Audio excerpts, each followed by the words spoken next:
예수님께 말의 올무를 걸려던 바리새인들의 모든 시도는 실패로 끝났습니다. 나름대로 최고의 비책이었던 로마 황제에게 납세하는 문제나 자기들이 가장 자신 있다고 여기는 율법에 대한 토론에서도 대꾸 한마디 못했습니다. 예수님의 말과 행동에 불일치가 있거나 구약 선거에 근거한 그분의 영적 가르침에서 어떤 하자도 발견하지 못했다는 뜻입니다. 거기다가 거꾸로 그들은 예수님께 자기들의 잘못을 지적당하고 꾸중받는 결과로 끝났습니다. 그러니까 바리새인들로서는 더 이상 시비거리가 없어진 것입니다. 그래서 41절에 바리새인들이 모였을 때 예수님께서 그들에게 거꾸로 질문합니다. 그들이 다시 음모를 꾸미려고 모인 것은 아닙니다. 한 율법사와 대화할 때에 곁에 함께 있었던 그 시간입니다. 그들이 마땅히 반발할 말이 없자 예수님께서 너희는 그리스도에 대해서 어떻게 생각하느냐고 물었습니다. 말하자면 지금까지의 모든 토론을 종결하고 결론을 내리겠다는 것이요, 지금까지 말씀하신 가르침의 핵심적인 의미를 그 안에서 찾겠다는 것입니다. 참으로 흥미롭게도 당대의 최고 지성인이자 영성가들인 바리새인들이 모두 모여가지고 이건 100% 확실한 모범 답안이라고 예상해서 질문했습니다만은 할 때마다 예수님은 그들의 상상도 못하는 답변을 해서 그들의 올무를 너무나 쉽게 벗어나 버렸습니다. 그런데 본문에서는 예수님께서 오히려 그런 가정을 그들에게 적용했습니다. 바리새인들은 예수님이 예상했던 그대로 대답했습니다. 그래서 예수님은 그 답을 기초로 해서 43절, 45절에 진리를 설포하시고 46절에 되니까 그들은 한 말도 능히 대답도 못했고 그날부터 감히 묻는 자가 없어져 버렸습니다. 지난주에 예수님은 참으로 짓궂은 것 같다고 말씀드렸는데 이 본문에서도 말하자면 예수님이 건 말의 올무는 100% 성공한 것입니다. 인간 바리새인들의 올무는 하나님이신 예수님을 살인하려는 흉계가 숨겨져 있었습니다. 그러나 하나님 되시는 예수님의 올무는 그런 죄인들마저도 무한한 긍휼을 갖고서 구원으로 인도하는 초대였던 것입니다. 그럼 바리새인들의 대답이 오답이었던가? 아닙니다. 예수님이 바란 대로 정답이었습니다. 성경은 그리스도가 다윗의 후손으로 온다고 기록하고 있습니다. 사무엘하 7장 10절에서 16절에 보면은 나단 선지자를 통해서 하나님은 다윗과 언약을 맺는 내용이 나옵니다.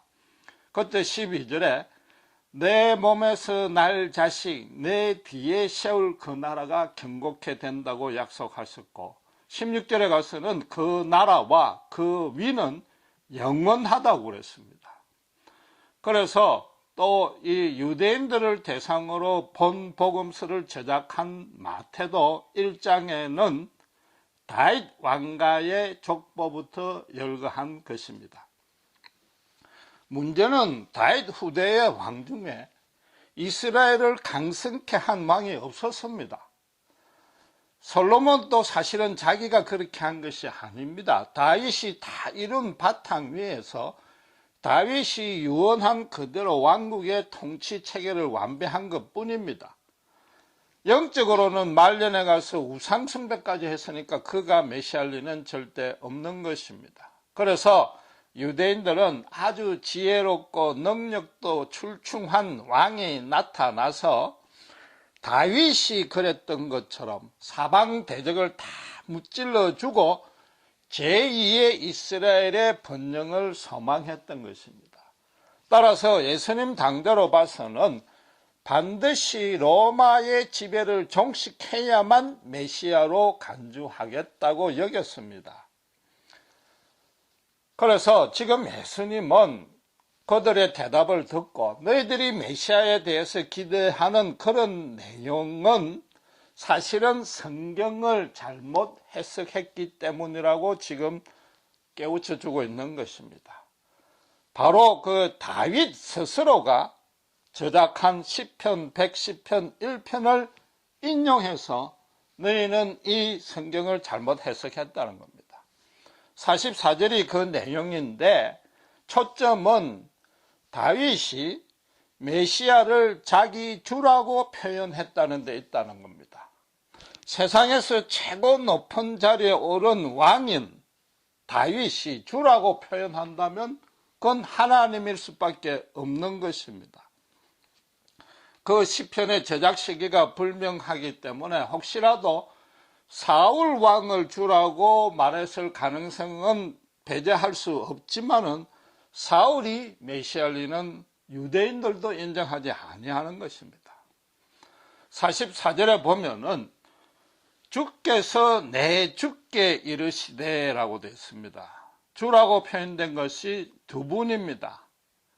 한 분이 주라면은 그 한 분을 가지고 표현했다면은 스스로 독백한 것이 되는데 내 원수를 깨뜨리고 내 우편에 앉으라는 말이 해당이 안 되기 때문에 반드시 이건 두 분입니다. 그래서 앞에서 주는 성부 하나님이요, 내주라고 되어 있는 것은 메시아인 것입니다. 우리말로는 똑같이 주로 되어 있지만은 구약 성경에서는 앞에는 야훼요, 뒤에는 아도나이로 구분해서 기록하고 있는 것입니다.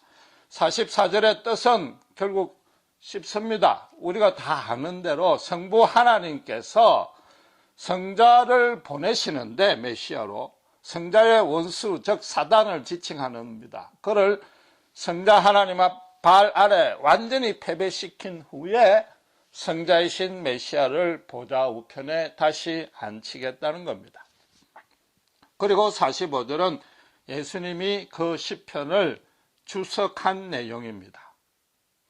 만약에 너희 해석처럼 다윗의 후대 왕, 즉 육신적인 후손이 메시아일 것 같으면은 할아버지가 먼 손자의 손자뻘에게다 주라고 호칭한 꼴이 된다는 거죠. 그럼 동양적인 사고방식에서는 그건 있을 수 없다는 얘기입니다. 십계명에서도 모든 인간관계의 첫 번 계명인 5계명에 부모를 공경하라고 그랬습니다. 신명기 21장 18절 21절에 보면은 부모에게 순종하지 아니하고 패역하는 자녀는 성읍 장로들이 돌로 쳐 죽이게 되어 있습니다. 요셉의 형들이 그 꿈 이야기에 극도로 그를 미워한 이유가 또 다른 이유가 있습니다. 두 번째 꿈에는 창세기 37장 9절에 보면은 해와 달과 11별이 요셉에게 절한다고 그랬습니다. 11별은 틀림없이 형제입니다. 그럼 해와 달은 부모를 상징하는데 그 부모가 요셉에게 절한다니까 형들이 가만히 있을 수 없는 겁니다. 지금 다윗이 언제 올지 모르는 그랜드 산에게 하나님에게만 적용되는 큐리오스란 말을 사용했습니다. 그건 그럴 수가 없는 거죠. 결국 다윗 본인도 메시아가 자기 육신의 후손이 아니고 하나님으로서 오신다는 그런 뜻이다. 그게 정확한 해석이다. 이런 말씀인 겁니다. 예수님 오시기 약 1000년 전에 하나님이 다윗과 언약했고 바로 그때에 다윗도 이 시편을 저작했습니다. 그럼 그 언약과 이 시편이 서로 상충되는 것인가? 인간 다윗으로서는 1000년 후에 메시아이신 예수님이 오시는 상황과 모습을 구체적으로 알 수가 없습니다. 그러니까 예수님이 43절에 뭐라고요? 성령의 감동으로 저작했단 말이죠. 성령은 삼위 하나님 중에 하나입니다. 나단이 언약하신 하나님과 다윗으로 이 시편을 저작한 성령 하나님이 다를 수가 없는 것입니다. 다윗 언약과 이 시편의 모순은 전혀 없는 것입니다.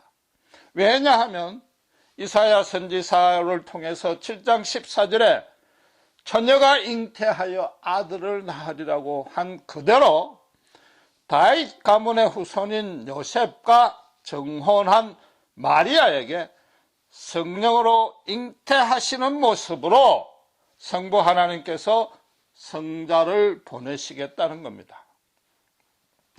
그래서 예수님이 말하는 메시아 성자 하나님은 말하자면 세상의 왕처럼 현실 문제로 해결하러 오시는 분이 아니다. 그걸 이미 다윗의 시편에 그런 내용이 함의되어 있다, 내포되어 있다고 말한 것입니다. 지금 예수님이 바리새인들과 성경 퀴즈를 낸 게 아니고 예수님 당신의 정체성을 밝힌 것입니다. 바리새인과 예수님과의 갈등의 핵심이 안식일이나 이방인의 교제나 식사할 때 손 씻는 것 같은 구체적인 율법, 장로의 유전을 위반한 여부를 가지고 서로 싸운 것도 아니요. 로마에 납치하는 것 같은 정치 현실적인 문제도 아니요. 예수님의 가르치신 말씀의 주제가 그들을 거슬리게 한 것입니다. 예수님은 이 땅에 오셔서 당신께서 하나님의 아들이라고 그랬습니다. 요한복음 전체가 그 내용을 말씀하고 있습니다. 이 마태복음만 해도 10장 32절 42절에 보면은 누구라도 사람 앞에서 당신 예수님을 시인하는 자는 예수님께서도 성부 하나님 앞에 그를 시인하겠다고 그랬고 사람 앞에 당신을 부인하는 자는 하나님 앞에도 부인하겠다고 그랬습니다. 세상에 화평을 주러 온 것이 아니요 금을 주러 왔기에 당신을 위해서 목숨을 잃는 자가 얻는다고 그랬습니다. 특별히 그 44절에 보면은 너희를 영접하는 자, 예수 믿는 자를 영접하는 자, 나를 영접하는 것이요. 나를 영접하는 자는 나를 보내신 이 하나님을 영접한다고 선포했습니다. 당신이 하나님께서 보내신 이 일뿐만 아니라 당신과 하나님을 동격에 두셨단 말이에요. 유대인들은 제3계명인 하나님의 이름을 망령되이 일컫지 말라는 그 계명이라도 혹시라도 위반할까봐 야훼라는 이름 자체도 부르지 아니하고 아도나이로 바꿔 불렀습니다.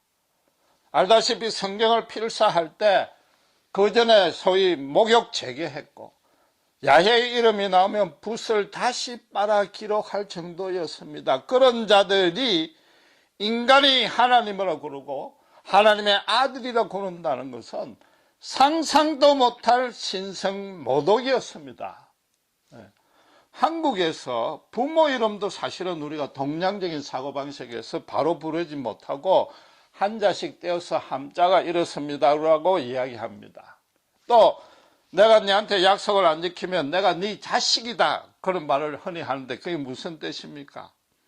혹시라도 내가 내 부모를 팔거나 내 부모를 모독하는 일은 절대로 하지 않을 듯이 이 약속도 꼭 지킨다 이런 뜻이지 않습니까? 인간의 부모에게도 이를진데 인간이 하나님의 아들이라고 그러니까 유대인들로서는 이건 극악무도한 짓이었다고 여긴 겁니다. 예수님의 사역 초기에는 기록을 보면은 바리새인들이 나서지도 아니했는데 대중들이 먼저 돌로 치려 했습니다. 그들에게도 이건 도저히 받아들여질 수가 없기 때문에 그랬는데 예수님 앞에서 번져 나오는 어떤 신적인 권위 앞에서 꼼짝 못했던 것뿐입니다. 그러다가 이 대중들은 차츰차츰 예수님이 사역하는 것, 이적을 일으키는 것, 가르침에 완전히 감복하고 메시아로 인정하기 시작했는데 이 바리새인들 같은 종교 지도자들은 끝까지 완악하게 거부하고 단지 대중의 눈치를 보느라고 아직 손을 못 댄 것뿐인 것입니다. 이 시편을 제작한 다윗이 메시아에 대한 신학적인 체계를 연구한 게 절대 아닙니다. 아니 그 당시에는 이스라엘이 건국되긴 초기였고 국군이 주변 나라 중에서 최고로 왕성할 때였기 때문에 다윗 시대의 메시아를 소망하는 사상은 사실은 없었던 겁니다. 그러니까 성령의 감동으로만 그 시를 저작한 것입니다. 성부, 거기다가 성부와 성자를 지금 차례대로 언급했습니다. 삼위일체라는 용어 자체는 사용 안 했지만 이미 다윗은 그 교리를 지금 선포한 것입니다. 다른 말로 하면은 메시아는 시간을 초월하는 하나님이라는 거죠. 영원하신 분이 메시아다는 거죠. 그분은 태초부터 성부 하나님 보좌 우편에 계시다가 때가 참에 동정녀로 오신다는 겁니다. 다윗은 몰라도 차츰차츰 성경이 그렇게 그 계시를 확정하고 구체적으로 계시한 겁니다. 창세기 3장 15절에 하나님이 아담이 타락한 직후에 여자의 후손이 사탄의 머리를 깨부술 것이라고 그 당신을 배반한 인류를 그때부터 이미 구원하시겠다고 하신 약속을 성령이 다윗의 입을 통해서 다시 확인한 것입니다. 예수님이 성전에서 가르칠 권세를 가지고 시비를 걸었습니다. 이 유대 종교 지도자들이 그래 했지만은 처음에는 세 가지 비유를 가지고 천국 구원의 진리를 가르쳤습니다. 우리가 쭉 살펴본 대로 또 후반에 가서는 이 바리새인들이 말에 올무를 걸려는 세 가지가 이제 다 무산되었습니다. 그 토론의 결론으로 이 본문을 말씀하셨습니다. 그렇다면 이게 무슨 뜻입니까? 나는 너희와 같은 인간 납비의 자격으로 너희하고 지금 신학 토론하는 게 아니라는 겁니다. 그동안에 했던 모든 비유나 답변이나 가르침이 지금 다윗이 말한 대로 주께서 보낸 내 주로서, 다윗의 주로서, 성자 하나님이신 메시아로서 영원하고 절대적인 진리를 선포한 것이다. 그걸 결론으로 말씀하시는 겁니다. 쉽게 말씀드리면은 너희 눈앞에 서 있는 내가 바로 성자 하나님이다. 이렇게 말씀한 겁니다. 너희는 나를 신성모독으로 간주하지만은 그래도 무식하고 순진할지 모르지만 대중들은 객관적으로 판단하고 내가 행하신 사역의 가르침을 보고 들은 바 그대로 판단했단 말이죠. 그러나 너희들은 너희 모든 머리를 다 짜내가 올무를 걸었지만 단 한 번이라도 성공한 적이 있더냐 말이죠. 내가 그 답변을 하는데 주저함이나 애매함이나 모순을 한치라도 보인 적이 있더냐? 이 유대사에서 너희보다 잘난 사람은 단 한 명도 없는데 너희가 다 그렇게 했는데도 그 모든 것을 깨뜨렸다면은 제대로 인정해야 될 거 아니냐 말이죠. 아니면 인간 납비로서 최소한도 존경은 해주든지 인정은 해줘야 되는데 그게 아니었다는 거죠. 무엇보다도 당신께서 내가 길이요 진리요 생명이요 나로 말미암지 않고는 구원의 길이 없다. 내가 부활이요 생명이라고 그랬습니다. 당신께서 유일하게 구원과 심판을 주는 자라고 선포했는데 그 말을 할 수 있는 자는 진짜로 하나님이거나 아니면 미친 사람 둘 중에 한 명이라는 겁니다. 그러나 나는 미친 자요 귀신 들린 자를 말씀 한마디로 그 자리에서 치유시켰지 않느냐. 합리적으로만 생각해도 너희가 과연 내가 누구인가 말이야. 제대로 따져보라.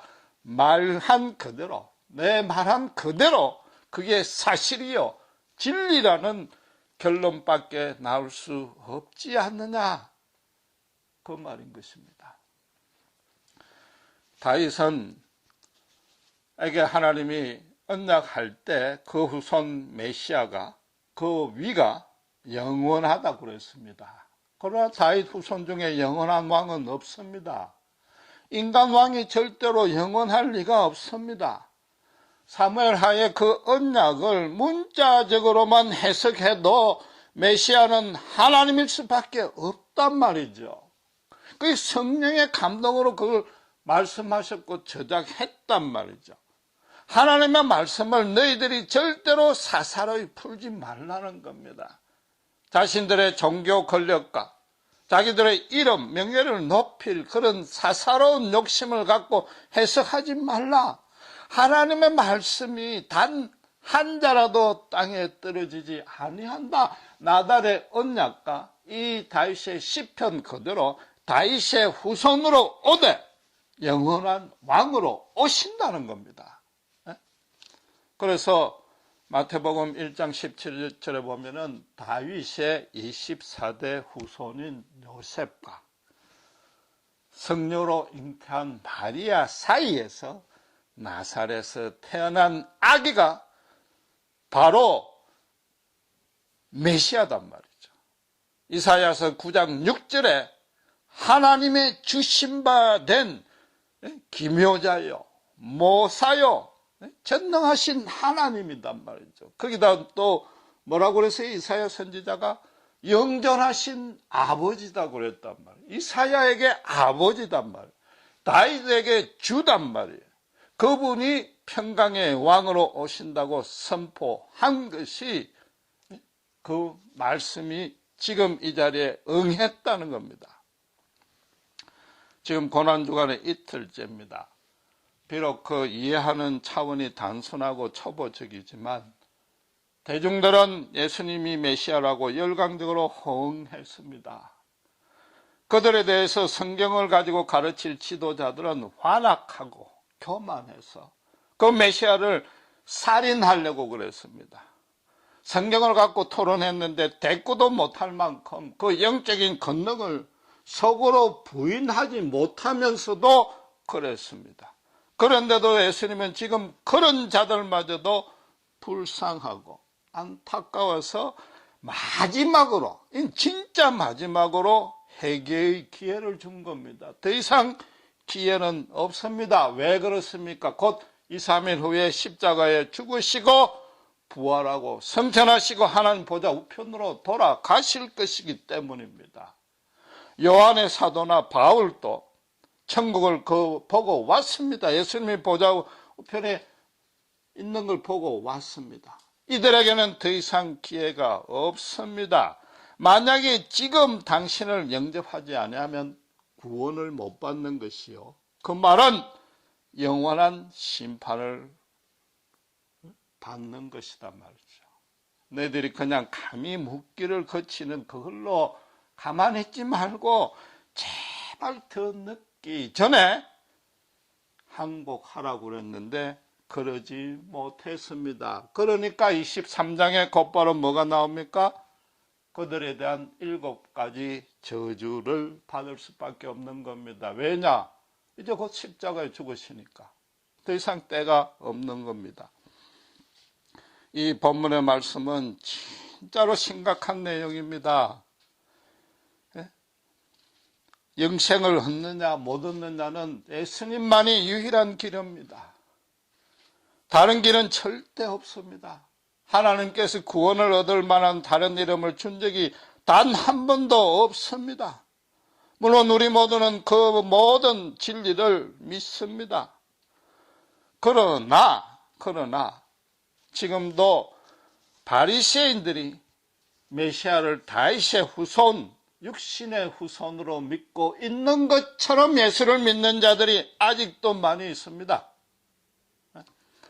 성육신 하나님이 동정녀 탄생하신다는 그 교리를 몰랐던 것, 그 자체가 문제가 아닙니다. 그건 다윗도 몰랐고 바리새인들도 절대 알 수가 없습니다. 지금 예수님께서 그 사실을 깨우쳐 주시고 회개하라고 했습니다. 만약에 그들이 그대로 따랐다면 예수님의 저주도 받지 아니했을 것이고 마태복음이 23장 이후의 기록이 전혀 달라졌을 텐데도 끝까지 그리하지 아니했던 이유, 완악했던 이유가 뭡니까? 그들은 다윗처럼 사방 대적을 파해주는 메시아를 기대했단 말이죠. 결국 무슨 뜻입니까? 오늘날 예수님만이 구원의 길임을, 유일한 길임을 믿는 교인들이 많이 있습니다. 그러나 예수를 믿는 이유와 예수를 믿고 난 이후에 어떤 바라는 것이 오직 내 사방의 대적을 패배해 주시는 예수님으로 믿는 자들이 있단 말이에요. 그건 본문의 바리새인들과 똑같다는 겁니다. 교회에 출석하기 전에 사업에 실패했던 거, 병에 걸렸던 거, 인간적인 관계에서 정서적으로 고뇌 다 해결해 주셔서 나로 하여금 제2의 번창하는 인생을 살게 해달라고 그걸 자기 믿음으로 해석하고 그걸 믿음 생활에 적용한다면은 그건 예수를 믿는 게 아닌 것입니다. 예수가 구주가 그분에게 될 수가 없습니다. 아무리 교회 안에서 있어도 그 사람은 구원 밖에 있는 거단 말이죠. 이해가 되세요? 예수님께서는 내가 메시아라고 그랬습니다.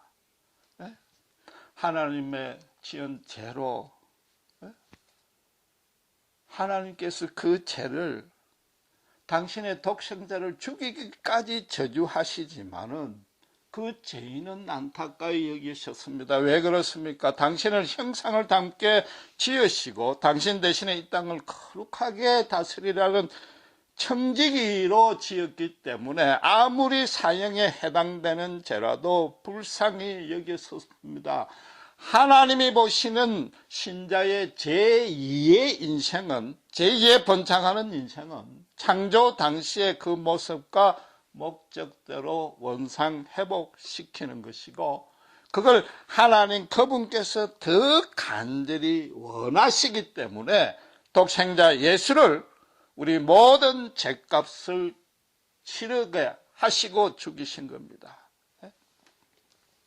시편 110편 1절 바로 이 본문 말씀대로 주께서 내 주를 너 원수를 너 발 아래 둘 때까지 성자의 십자가 사역을 통해서 사탄의 죄의 악의 사슬을 끊어 주겠다. 그 의미인 것입니다. 그 의미는 뭡니까? 우리 모든 신자도 예수님을 믿는 게 단순하게 어떤 구원의 길이요. 심지어 내 죄값을 지불했다는 정도로만 알아서는 안 된다는 겁니다. 예수님은 우리 모든 신자 한 명, 한 명을 대신해서 죽은 겁니다. 우리는 바로 십자가에 내가 죽었단 말이죠. 그래서 성령으로 거듭나서 예수님의 부활에 연합한 체험이 있어야 되는 겁니다. 용서받은 죄인입니다. 새 생명으로 거듭난 죄인입니다. 새 인생으로 살아야 됩니다. 이전과 전혀 달라진 모습이 돼 있어야 됩니다. 비록 우리가 아직 연약하여 수시로 죄에 넘어질지라도 그러니까 더더욱 날마다 십자가의 보혈로 자기 죄의 용서를 받고 주님 앞에 통해 자백하고 주님의 용서함을 받고 십자가를 지고 예수님이 가신 그 길을 따라 좁고 협착한 길을 따라 걷고 있어야 되는 겁니다. 세상 사람이 이 땅에 형통과 안일만을 위해서 넓고 쉬운 길을 가고 있을 때에 우리는 그걸 실제로 거슬러 가고 있는 자인 겁니다. 하늘에만 소망을 두시고 예수님 그 하나님 대신에 이 땅을 공평과 정의를 실현시켜야 되고 남들이 내 자신을 칭찬하는 것이 아니라 나에게서 드러나는 예수님의 빛을 보고 성부 하나님께 영광을 돌리는 그런 인생이 하나님이 바라는 제2의 번창된 인생이란 말이죠. 예수님 당시에 바리새인들처럼 지금 만약 교인이 자기 주변 환경에 강성될 것만 소망한다면, 그것만 번영할 걸 소망하면서 예수를 믿거나, 또 혹시 잘 될 때는 예수님께 감사하고 기뻐하다가 고난만 오면 다시 원망하는 자들은 뭐라고요? 예수님이 그런 자들을 쭉정이라고 그랬습니다. 대신에 이미 나는 예수님의 십자가 보혈로 덮여 있단 말이에요. 새로운 피조물이 된 것을 확신하는 겁니다. 바울처럼 나의 나 된 것이 오직 예수 안에 있단 말이에요. 그래서 바울이 말한 대로 세상 모든 것들이 다 배설물로 여겨진단 말이에요. 처음부터 끝까지 예수님만이 기쁨이 되어 있고, 한마디로 말해서 예수로 인해서 완전히 그 인생이 뒤집힌 신자를 예수님이 뭐라고 표현했어요? 알곡이라고 표현한 겁니다. 이 쭉정이와 알곡의 영원한 운명에 대해서는 제가 구태여 설명 안 드려도 알 것입니다. 요한복음 17장 3절에 영생을 어떻게 설명했습니까? 바로 예수님이 오늘 본문에 인용한 다윗의 시편 그대로입니다. 유일하신 참 하나님과 그의 보내신 그리스도를 믿는 것이 아니고 아는 것이라고 그랬단 말이에요. 성부께서 성자를 보내서 골고다 십자가에 죽었고 부활시킨 그 구원의 진리와 은혜와 권능을 아는 자가 영생을 가진 것이라고 그런 겁니다. 그래서 그 알게 된 결과가 어떻게 된 것입니까? 교회 생활 열심히 하는 겁니까? 아니죠. 내 인생과 내 삶과 내 존재가 예수님의 사랑은 하나도 없으면서 다른 모든 것을 다 가졌다면 그건 하나도 가진 것이 아님을 아는 것이고, 역으로 말해서 다른 모든 것이 없고 세상에서 전혀 별 볼 일이 없더라도 예수님을 내 안에 모셨기 때문에 세상, 아니 우주의 모든 것을 다 차지했다는 확신이 있는 자단 말이에요. 그래서 그 확신대로 생각하고 말하고 행동하는 자가 신자인 것입니다. 물론 우리 모두가 도덕적 하자가 전혀 없는 성자가 되거나 모든 고난을 믿음으로 다 이길 수 있다는 얘기는 절대 아닙니다. 수시로 쓰러지고 수시로 세상 제약에 넘어지지만은, 세상 속에 살고 있지만은 확실한 건 딱 하나 있습니다. 우리는 예수님 쪽으로 걸어가고 있고 예수님을 향해서 넘어져 가 있고, 우리 시선을 예수님께만 고정하고 있다면 예수님이 전혀 지쳤지 아니하고 당신의 손으로 일으켜 세우시고 다시 걷게 가고 있는, 걸어가게 하고 있는 그런 인생을 살고 있는 자라는 겁니다. 그것이 가장 복된 것임을 아는 자라는 겁니다. 왜냐하면은 예수님이 어떤 분인 줄 알게 되었고, 또 나에게 어떤 사랑을 베풀어 주었는지 체험으로 알게 되었고, 그 체험을 성경 말씀의 진리와 비춰보니까 이건 절대적으로 영원한 진리요, 이것 외에 소망이 없음을 알게 된 겁니다.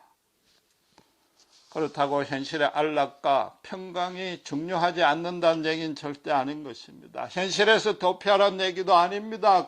현실의 안락과 평강은 하나님이 주신 것이고, 그래서 감사하게 누려야 됩니다. 그러나 내 인생을 정말로 가치 있고 의미 있게 살려는 그 길을 찾을 때에 그 결론은 예수님의 제자가 되는 길밖에 없다는 것을 알게 된 것입니다.